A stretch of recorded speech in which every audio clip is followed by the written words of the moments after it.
My name is Joe Mars. I'm 18 years old. Today is April 21st, 2020, and I'm speaking with Mr. Mahoney, my advisor, my English teacher, and my college counselor.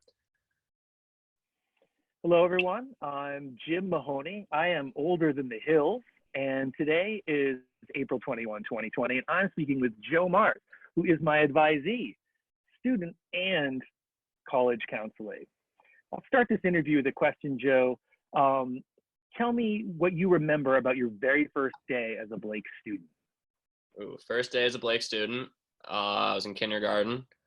Walked into a Miss Vandervoort's classroom, probably with my mom, probably pretty nervous. I remember first day, I became good friends with Brian Brenner and Drew Rosenblum. Us three kicked it off right away. So we were a trio throughout lower school. So that's my first memory. It was us three. And I've been good friends with those two. I still am today. So that's my first day at Blake. Great. I have a question now. So what's your first memory of me at Blake? First memory, so this would have been ninth grade, early days, and that sort of time in ninth grade where it's kind of orientation and we're getting started, maybe the first advisory meeting, and I learned you were a tennis player. And of course, that immediately prompted me to not only tell you that I once coached tennis, but that I would be lightly coaching you for the next 4 years, which is exactly what has played out.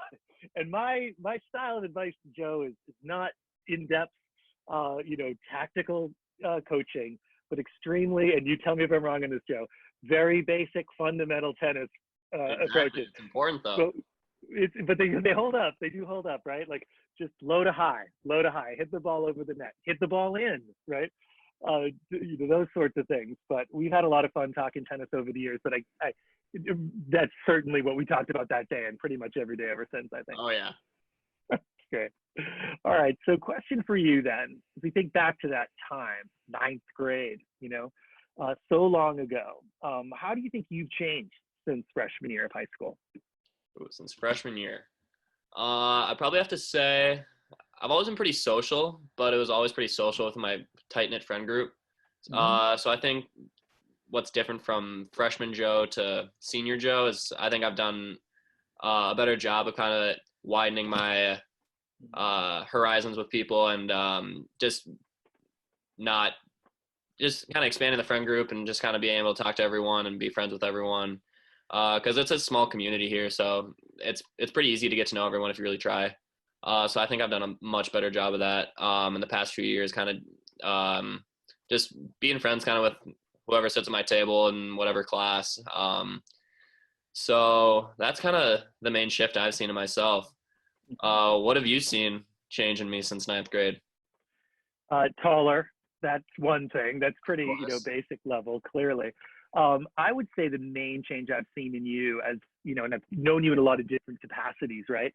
Yeah. Is your confidence in meeting new people and making connections, where you definitely were more, I think, tight with your, old friends from lower school, tennis friends, and you seemed a little more contracted there. So that has expanded, but especially with adults and teachers. You've made great strides in becoming a self-advocate, to seek out help when you need it, to build good relationships with teachers that are really sincere, and not just about the class, but that you've kept some of those connections along the way. And I know I learned more about that as your college counselor in talking with folks about your college process and the kind of experience you'd had in their classrooms and in the wider way at Blake. So that confidence isn't, that expansion isn't just with friends. I think you've really done that around the wider community, which is great. Good way to get more out of Blake. No, great job. So my last question for you, Joe, speaking of this, and now that you're looking out into the future, what will you take from Blake to college next year? What's one lesson or insight that you believe will serve you well when you start college? When I go off to college, I think I'll probably try to bring the same sense of community. I'm going to a small liberal arts college in Vermont. Kind of a similar atmosphere to Blake, I think, in some aspects. You kind of get that small class sizes, and you really get the opportunity at least from what I know of the school right now, you really get the opportunity to know your professors and other classmates. So adding on to what I was saying earlier, just kind of continuing that and reaching out to other people. And I'll be on the tennis team, so it'll be pretty easy to stay really close with my tennis friends, but kind of getting out of that too, and meeting new people, and because that's what college is about. It's just kind of meeting people from all over, so really making the most of that opportunity. It's going to go great. And you can always text me if you need basic tennis advice. It's I will. always at the ready. My game Go to the net. There it is. Go to the net. That's where the points are. Again, yes. Does it hold up? It does hold up. It's just there's more in depth you could get from your good college coaches. So, all right. Well, that concludes our interview today. We'll go from there. Thanks, Joe. Appreciate it. Thank you. What is your first memory of me? Oh man, I think my first memory of you that stands out, and maybe this is just because it's become folklore in the choir department. I can't remember like your presence in freshman year Cantemu's first semester, but I do remember when you were reading the piano part instead of the alto line, and like that question being raised in class, like where on the page am I supposed to be? And then some like senior It was alto. Sarah Chute. She like came over and like looked at my thing because we were friends already from hockey, and she was like, "Oh, sweetie, no." Oh, no. Like, yeah, no, that's what I remember. That's like the first, I mean, of course you were part of that group and it was a really special like first performance, but that's the first like specifically Addie Burton moment in my class that I recall with you. I knew it was gonna go there. Yeah, did you know that? What will you remember about me after I leave? I think there's a lot I could answer there. I mean, and a lot of different elements. There's been so many, just first of all, you've been in choir for so many semesters that there's so many fun memories and stories, things you've shared or things you've led. You've had some really incredible solo moments in concerts and in class where your voice and your ability there has been like really impactful and memorable and will not be forgotten. I think your impact on this choir program will really live for a long time, and I don't even know where to start because there's so many big moments that you were a part of, from that first concert where we had every song go directly into another song and kind of crafted that as a class, to times when you've had whistle solos, even though we never took them into performance. Or hey, they count. Those count. They do count. I don't know. It's you've been a strong leader and you've brought others along with you. And it's fun to see you bring your people into the choir program, and have that open up just even more personality and just the life of the classroom. And yeah, so that's a rambling, like gushy answer where I don't really know like one particular thing. Shoot. I was trying not to cry. I was holding it back. And I don't know, and I never cry ever. Yeah, no, this will be an emotional, for me, this is going to be an emotional year of graduating people. You are one of them, and there's a lot of people who've really dedicated themselves to choir in different ways and in different levels, and it's going to be really tender as we say goodbye. Yeah. But again, like, it's the memories that we've had in this class will always be there. I mean, it's gonna make an impact for a long time.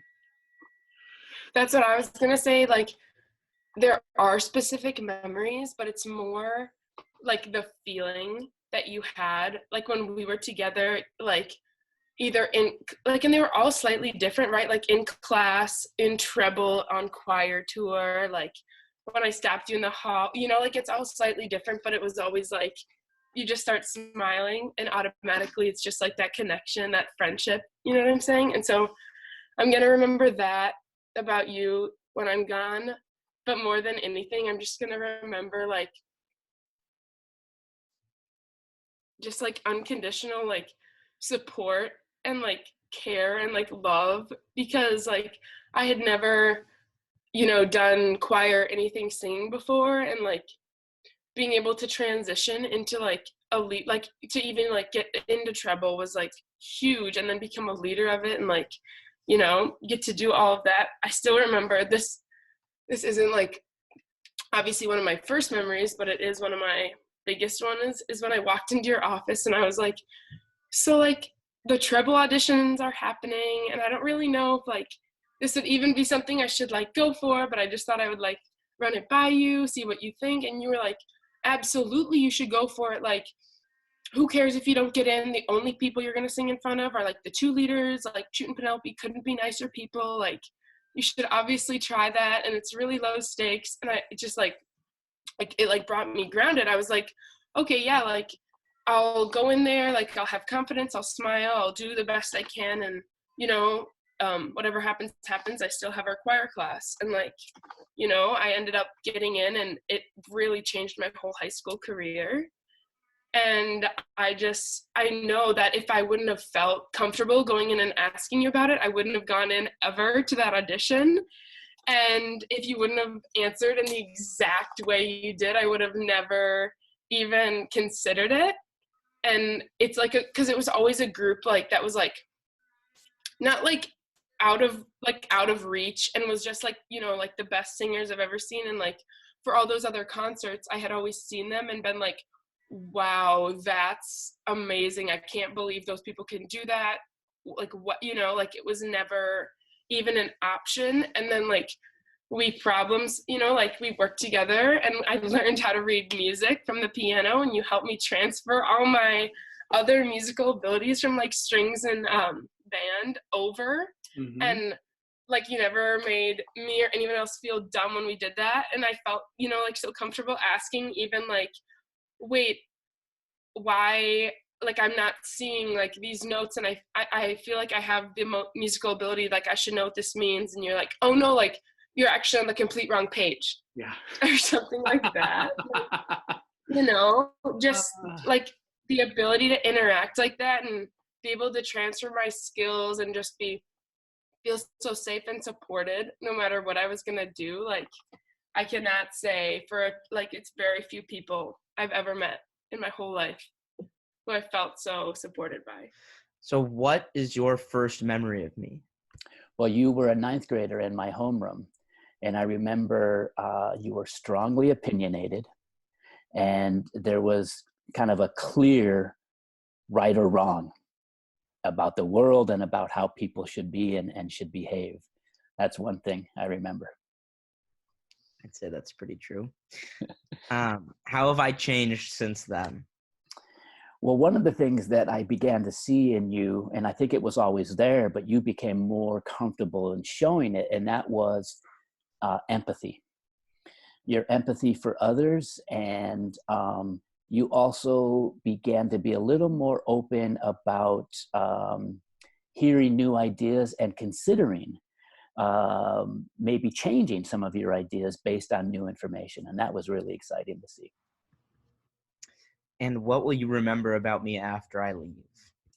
That you were passionate. And what I remember, especially I think in this senior year, is you actually took some of your passion, which was sometimes frustration with kind of how things were happening at the school with administration or policy.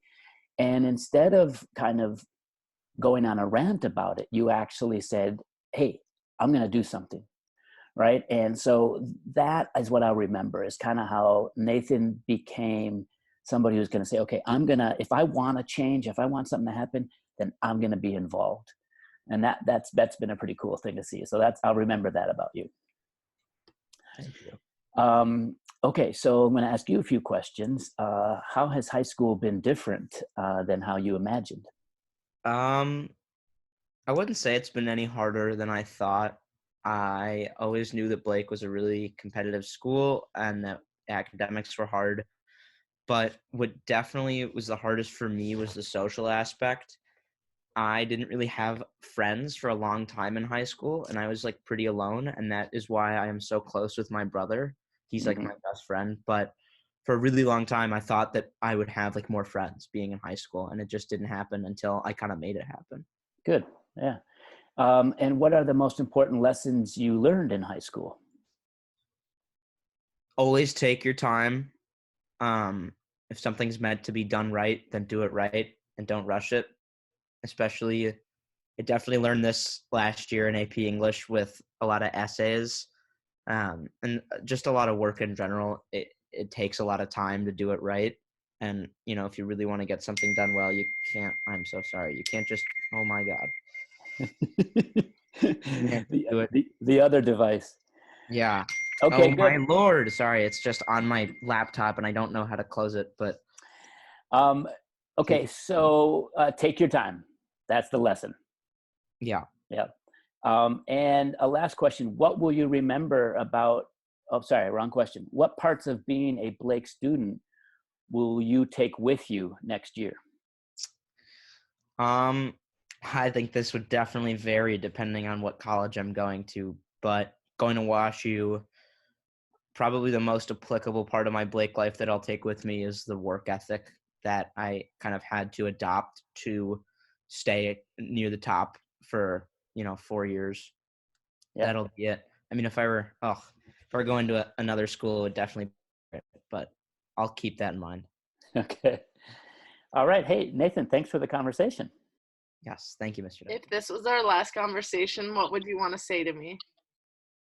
Oh my God, that's like the saddest thing. Okay, I need to think about this because I'm probably going to get emotional because I'm just read birthday cards and I cry, as you know. I'm already crying, so. I know. Probably just like, I don't know. We've known each other for 6 years, but I actually feel like you're just like my sister. And knowing that you're going to be in California next year and I'm going to be, stop crying. You're going to make me cry. And I'm going to be probably not anywhere near California sucks because I know I won't be able to see you nearly as many days of the week as I do now. I can't look at you when I'm talking because I'm going to start crying. And you just are like, you always maintained this positive, happy, just bubbly, like jokester personality. And there's not many people like that. A lot of people are, especially in times just like we are in now, it's so easy to be negative, and you've gone through so much BS and you just have never wavered that side of your personality, the positivity and like radiating happiness side. And you're always there for people and you never know when you need to be there. Or I mean, you do, but then you're also there when you might not even know that you need to be there. You just have that like inkling in your back of the head saying like, you know what, I should reach out to Gabby. And then when I'm crying in my bed, I'm like, oh, Lauren texted me. You always just know. So this is not going to be our last conversation. Yeah. That's just, yeah, I don't know. That was so sweet. I know. I didn't look at you. I was just like, okay, I'm going to start crying.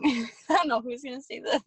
See, and then I was like, as I started to feel that wave of sadness, I was like, Gabby would tell me to embrace it. I would. She is one of you. That's my big thing. I was like, when I was thinking about our conversation, I was like, 6 years, like the amount of development the both of us have gone through just in that short amount of time. Like I'm 6 years, and if you're thinking about the grand scheme of things, not super long. Yeah. But holy, I feel like we've been through a couple lifetimes together. Yeah. And if you think about it, if you make it through it with someone like that, and you're still friends, like. I know. That, I mean, we never have not been friends for like a period. We've always just been friends, like been able to text each other, been able to call, whatever. Like there's never been a time where we had stupid middle school beef or anything. Absolutely.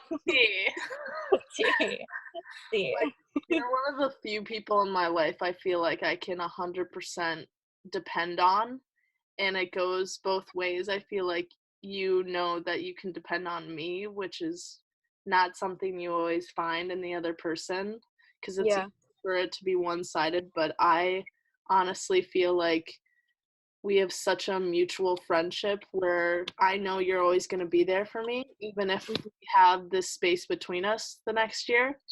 And one of those friendships where we pick it up and it's like we never stopped.